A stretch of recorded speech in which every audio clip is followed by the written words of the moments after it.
Welcome to another episode of the HomeTown podcast, where you learn more than you're taught and you know more than you've heard.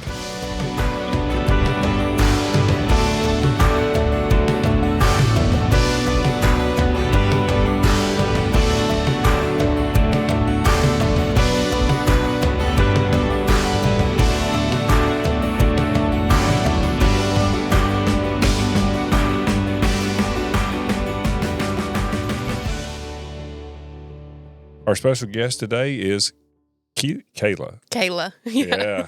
Yes, sir. But I have to get the last name, Cayla, because were you one last name and now you're a different last name? Yes. Yeah, when I first started, I was Cayla Harris, and now I'm Cayla Yates. Right. Yes, so sir. Cayla Harris is, resonates with me. Yeah. Some people still think of me as Cayla Harris. So just to kind of jump right to, how long have you been married? I've been married for 4 years. Oh, my goodness. Yes, sir. Yeah. Seems like yesterday. Yeah, it does. It doesn't seem like it's been that long. Well, as I've kind of said on all these episodes are about trying to get you introduced to our customers, the public, and even surprisingly so, our team members. Because most people, we don't get that part of the conversation, right? We talk about yesterday or tomorrow, but not, where did I grow up? How did I get here? That kind of stuff. So that's what primarily we're going to talk about today is you. And we're going to try to let them see a little bit more of you that they don't see day-to-day basis. So where are you from? Where'd you go to school? That kind of thing. What's your background? Yeah, so my family isn't originally from Blount County. When I was 5, we moved up here.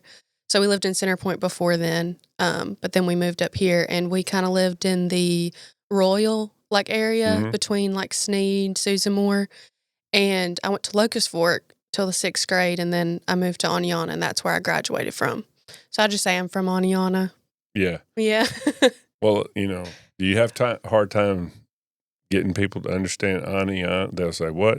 Can you say that again?" Yeah, they don't understand it, or they say it like Oneonta or something like that. Yeah. Especially if they see it in print. Right. They say it different. They won't get it right. Nope. Yeah.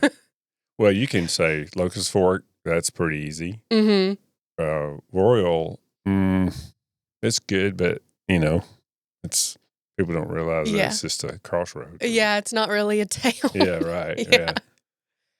My dad lived out in Royal at one time right there on the river. Farm. Yeah. So that's been a long time ago. Long time. 02 or 01, something like that. That's when he left there. But yeah, so you grew up, you went to school here in Oneonta and then graduated. What next? So I graduated, and then that summer I decided to apply at HomeTown Bank, and I went through the interview process, and then in August I started here, and I also started college. So I went to college for a semester, and then I decided I liked working at HomeTown Bank more. So I dropped out, and then I asked to become full-time, and I've been here ever since then. So yeah. Well, time passes so fast. Yes. How long have you been with the bank? In August, it'll be 8 years. Wow. Yeah. Yeah. So you're still brand new to, it just happens. We got 65 people with 65 different time frames and, yes, all that kind of stuff. And so it all adds up. Sometimes it gets crossed up. But so then what about brothers, sisters, family?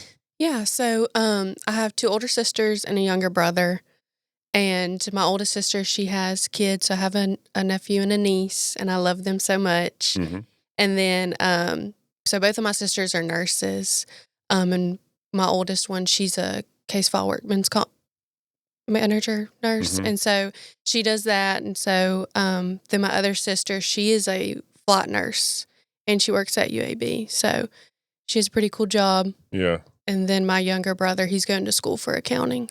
That's kind of interesting. Does she get on the helicopter, or is she the one that, meets the helicopter? No, she gets on the helicopter, and then they'll land wherever it's cleared, and then they'll do what they need to do for whatever the situation may be. stabilize the person, Yeah. bring them on in. And they may fly them to a hospital nearby. And then, sometimes it just depends on the weather conditions of whether or not they can fly out or not. Yeah. Wow.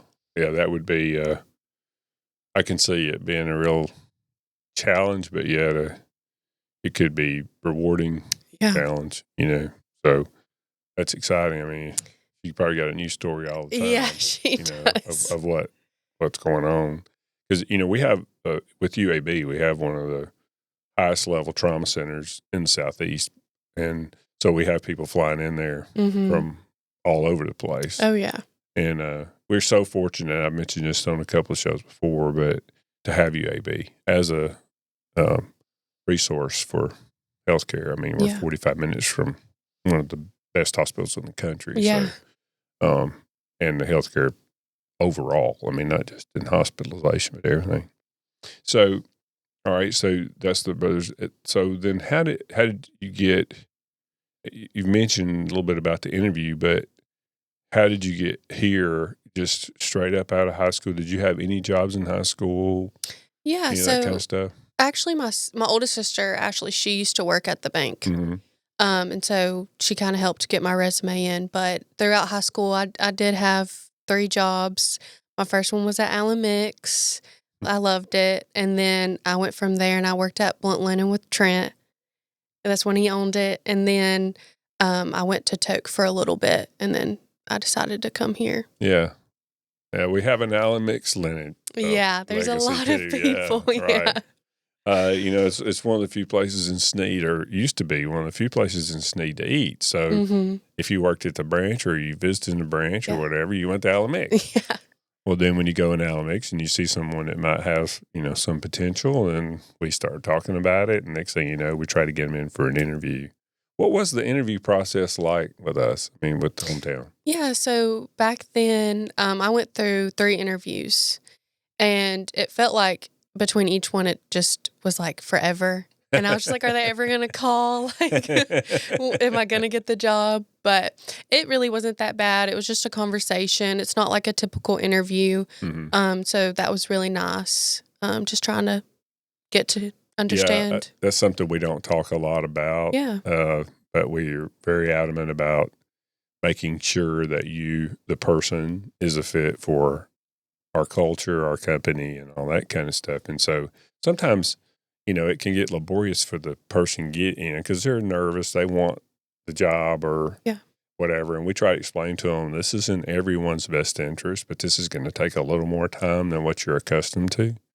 And it works. It does, because normally we're not 100%. It's impossible to completely read somebody's mind. But by the time we get to the end, we pretty well both yourself, you had probably a better understanding of who we were, who the bank, what it's like to have, what our culture's about, what the company's about, then, which is helpful for both sides. It's not just one-sided thing. It's to introduce you to us too. So, that we may need to put you on the interview team so that we can, so that can be explained. Hey, this is what I went through. So, yeah. So, back to you. This is what it's about. So, what is it that you do for the bank? What is your primary role? What do you primarily do now? Well, I do new accounts and I work on the teller line. But there's so many things to both of those. So I wear many hats. I do lots of things and I enjoy it. I love working with customers and just dealing with them face to face. So you've had multiple different experiences over the 8 years plus. Yes. As far as, what's your primary thing today, which could be changed. Yeah. Depending on what's necessary, I guess. Yeah. I've done just about everything besides being a lender or working in the operations building. So because I worked here during COVID as well. So I had to work from home a lot and answer the phone calls. And that's when we pretty much introduced the ITMs full force. So I worked that as well. So I've had experience in all the areas.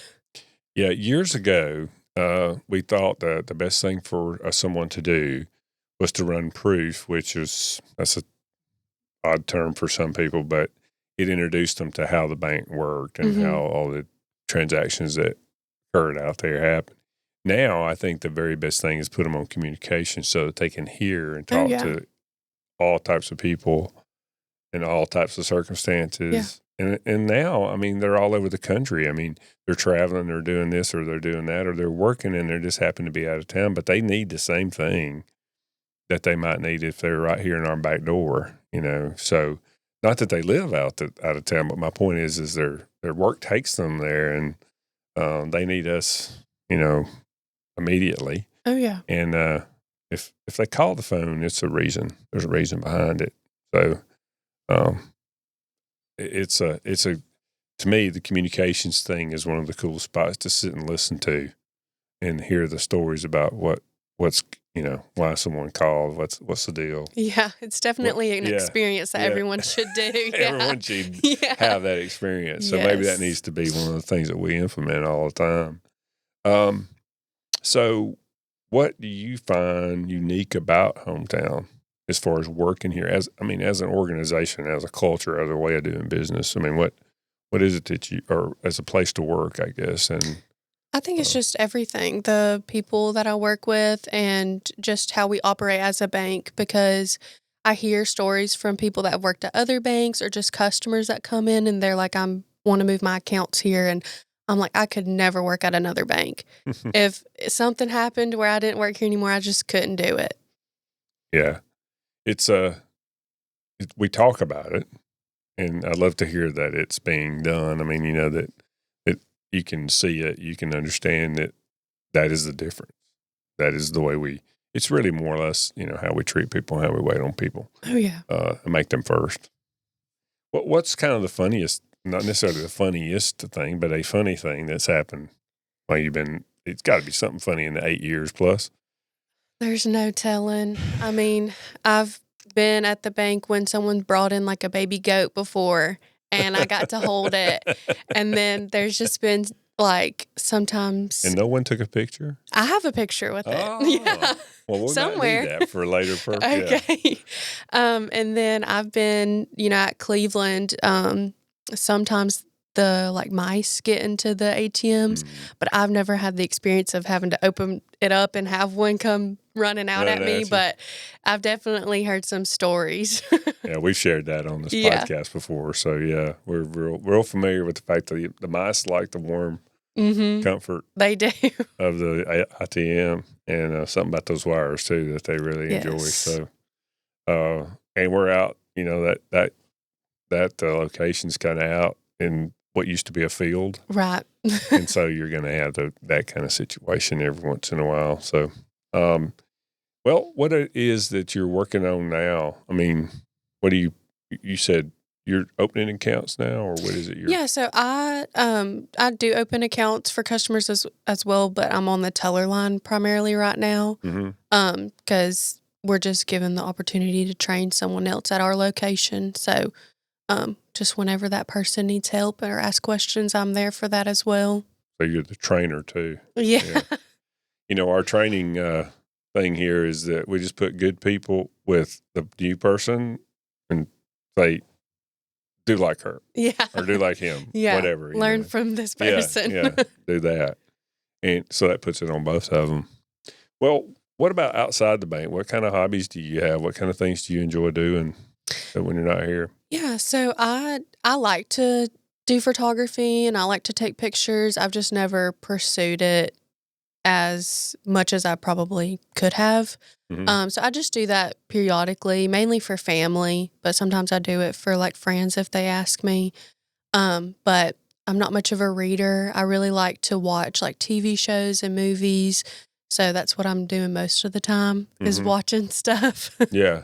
Yeah. Well, you know, I tell you, photography is something that, you know, I've always thought I'd be interested in. I just can't get past the frustration part of it. I don't have a lot of patience. And so, you know, with that learning something, although I would love to be, you know, in the wild, for instance, out in the woods or whatever, and just be waiting on a shot or whatever. So I guess you get a lot of pleasure out of that when you get a picture and it comes out like you thought it should. Yeah, sometimes it's frustrating because it just doesn't work out the way that you thought it would, but it is very rewarding when it works out When it hits, like it you're should. wow, look Yeah. at this.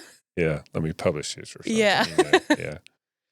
Well, I know that your time is very valuable. And is there something that you're really enjoying right now that you're doing away from the bank, or something that you're spending a lot of time with? I mean, you mentioned photography, but is there other things that right now on your front burner that you're doing? Not really. It's just me and my husband just hanging out with friends and Yeah. doing what we like to do, which is mostly stay home. Yeah. And so that's what we like to do. Well, there's a lot to be said for that. Yeah.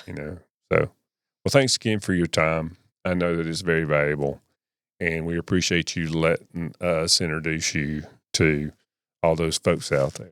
Yes, So, sir. thanks so much. Thanks again for joining us on the HomeTown podcast, and we look forward to seeing you next time.